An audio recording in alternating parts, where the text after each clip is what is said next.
it's fun to go out, but I never leave my house. I'm either at work or home, and it seems kind of pathetic just drinking alone. So if you got nothing going on, have some drinks with Ron. Hello, welcome to Drinks with Ron. I'm Ron. Thought we'd go random hat. We haven't gone random hat in a while. But what the fuck? Let's get crazy with it. Tone Loc, Loked After Dark on the platter. Banger of an album. A few problematic tracks on there, but let me digress before I even get started, because there's just so much to cover. But a drink. We need a drink. And, well, I'm digging into the... Ooh, there's some dust on that guy. And I'll explain why later, but I've been digging into the secret stash in the back. I've been a home brewer for nigh on 14 years, somewhere in there. But when I was new, one of the tips I got from a guy who was experienced in the game is he said every time you make a batch, just take a 6-pack and put it back on a shelf in a corner and let it shelf age, and come back and try one in 6 months, try one in a year, try one in a year and a half. See how the flavor profile changes over time, blah, blah, blah. So I started doing that, but I went one better. I took a 6-pack from every batch, and then I'd mix them all in, so I'd have a 6-pack with one beer of each variety I've made that year.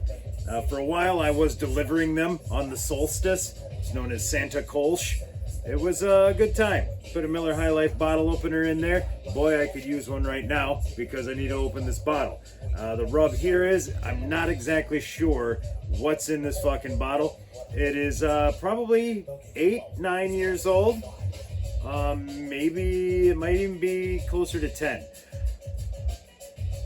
This cap, there's a small chance that this is a raspberry ale. There's a larger chance that this is actually my grandpa's recipe, County K Ale, as I started calling it. I actually have the recipe up on the shelf. Well, let's quit dicking around and just find out what's in the bottle, huh? Let's do, oh, of course. That's the one thing I was trying not to do. All right. Well, moment of fucking truth, huh? Holy monkey balls. That smelled almost like a schnapps. So I'm gonna guess this is the County K Ale. Oh no. No, there's that. Is that the slightly reddish color there? Oh, I think we've, I think we hit a raspberry. Not exactly sure, but let me digress on this funky drum break on the Tone Loc. You know what? That's a good time to maybe roll one up. So let's. If you got nothing going on, have some drinks with Ron. I've never gotten to use that sounder before. I actually made that for somebody else to use, if you can believe that. Why would somebody else need a Drugs with Ron sounder? Long story, but if you want to go listen to the Nostalgia Pit podcast, I've been a guest on there multiple times, and one of the times we just kind of traded drug stories. There's some doozies on there. So, yeah, they wanted me to make them a sounder for post, and I was like, shit, I already got a theme song, man. I'll just change one word in that bastard and clip it down for you. And that's how the Drugs with Ron intro became a thing. Isn't that a delightful story? Ah, yes. Rolling, a lost art. Look at that. You make that thing look like a cigarette, as the song goes. Yeah. My buddy, we used to improv a lot of music when we get hammered, and a buddy of mine's just a fucking savant at it. But he made a song called Professional Joint Roller. Because, you know, the laughable, that's what I always said, is that if I get rich and famous, I'm going to have I'll employ a joint roller. And it'll be like, Doug, you know, roll one up. And, you know, the laughable idea of a professional joint roller. And, yeah, I was going to make a fake ad for my podcast. But advertising that as a job, and my buddy's like, from the Nostalgia Fit podcast, Hashy, he's like, I've done that. I've had that job. I'm like, oh yeah, that's not funny then.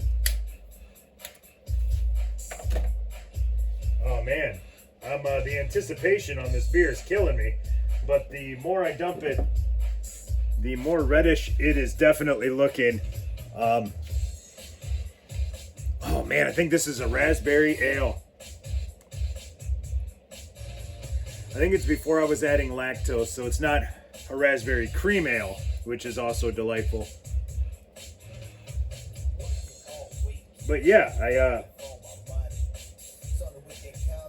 I said I'd tell the reason why I'm digging into the shelf, and I said I also had so much to talk about, and I've been meaning to give you all an update.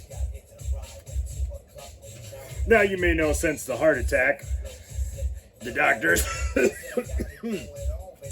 they've said to keep it to 2 alcohols. Just 2 alcohols. That's all you can have. And I looked at it like per hour? They're like, no. 2. Beer, a wine, a shot, whatever it is, 2, and then you're done. Because that alcohol can harden your artery walls. You've got a stent in there. It's trying to absorb into the artery wall. Blah, blah, blah. Don't need to get scientific on you. I just say it's bad. So, it's definitely something I've been keeping an eye on. Trying to keep the count down. But then, here's a new wrinkle that I have not shared with you guys on the YouTube before. It turns out I was an uncontrolled diabetic for who knows how long. I'm assuming years. So, it turns out, if you're diabetic and you're not treated, you stack up cholesterol like a fucking madman, like way, way faster than normal. So essentially, my cholesterol count's great now. Everything looks great. Basically, if they would have caught the diabetes, I wouldn't even have had the fucking heart attack.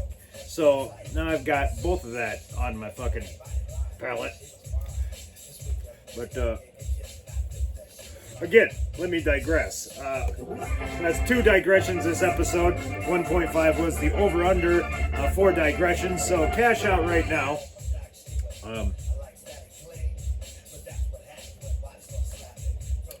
Oh yeah, that is definitely that raspberry. The thing about this is, not the first bottle I've shelf aged.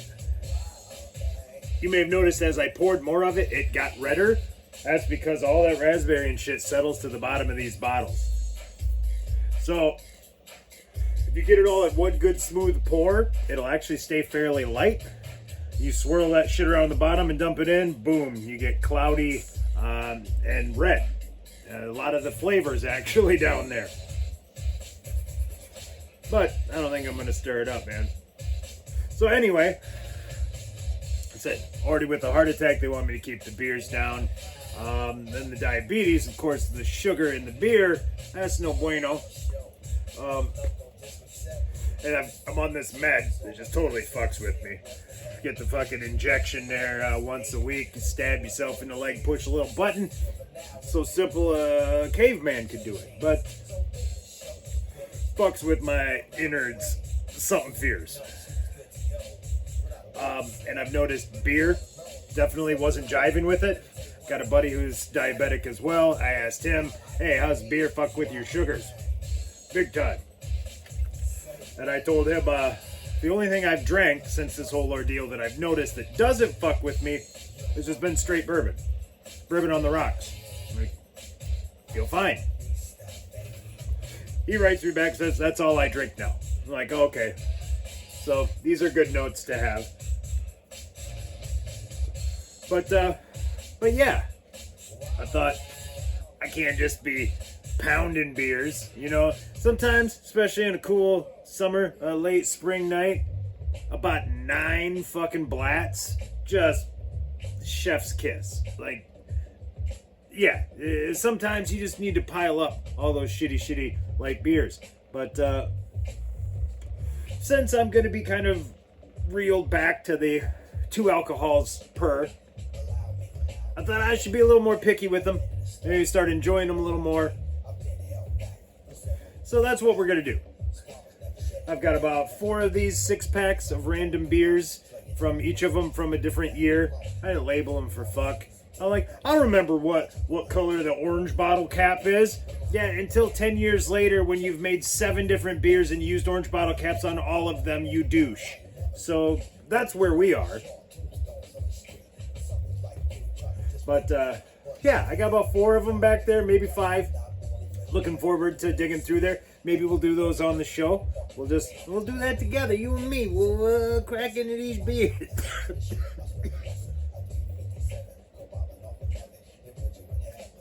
Oh man, this raspberry ale.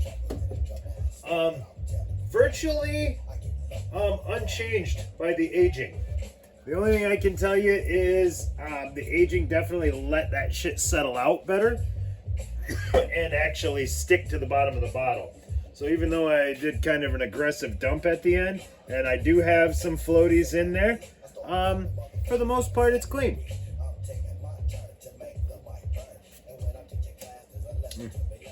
Okay, a little bit more of the bitter with the bottoms in there, and definitely some more raspberry. So yeah, the flavor of the berry, I think that probably actual little microscopic chunks of the berry itself floats down at the bottom there. And, well, anyway, if you want it back, yeah, that's how you do. You swirl it around. I mean, it's yours. You paid for it. You might as well have it, right? I mean, I don't want it. I don't mean you can't have it.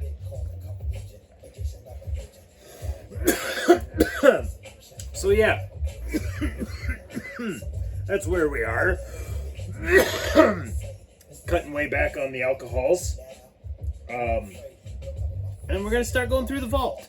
I just finished in the last episode, you may have seen, I had the Rontoberfest, a delightful reddish Marzen. I guessed I had about a gallon left on the tap after Rontoberfest. So one day I drank a whole bunch of the little taster guys while I was Sunday afternoon editing. Because I'm taking this injection on Sundays, so it's funny. Monday is massive headache and neck and shoulder pain, as well as just general feel like shit. And then that goes into like Tuesday, Wednesday, Thursday of your guts just constantly bubbling and rumbling. Shit and water. Haven't trusted a fart in 2 months.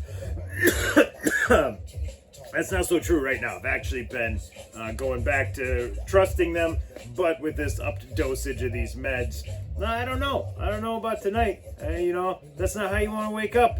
You don't wake up at 4 a.m. because you rolled over thinking, the air would rise up to the top and you'd be safe. Instead, you spit up a little fucking poop volcano, a liquid fucking shit, and believe it, don't take much. Don't take much to wake you up. Just the littlest bit escaping, and you're like, whoa, sound the alarm. Like you don't sleep through that. But that's not how you want to wake up at 4 in the morning, and not something you want to deal with when the sun's not out. So yeah. So usually by Saturday, I can actually eat food. A little bit, usually by Saturday night. Sunday is usually almost normal for eating. Still not able to eat much, but by Sunday I'm kind of feeling back to normal. So I drank a bunch of these Oktoberfest beers. Then I bottled 3 of the 22 ounces. So I've got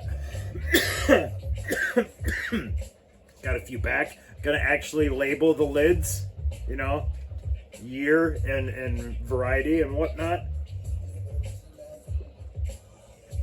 But when I finished that off, got me 1 more glass out of there and it started spitting foam. Luckily for me, I'm always making beer, so I actually have a brown ale that was pretty much ready to keg.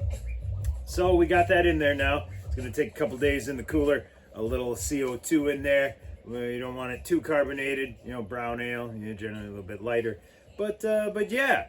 So I'm trying to adjust the drinks. So we'll see. We'll see how the brown ale goes. But I should finish this guy up because I went way long. And it's not something I'm supposed to do here. So for Drinks with Ron, I'm Ron. Signing off.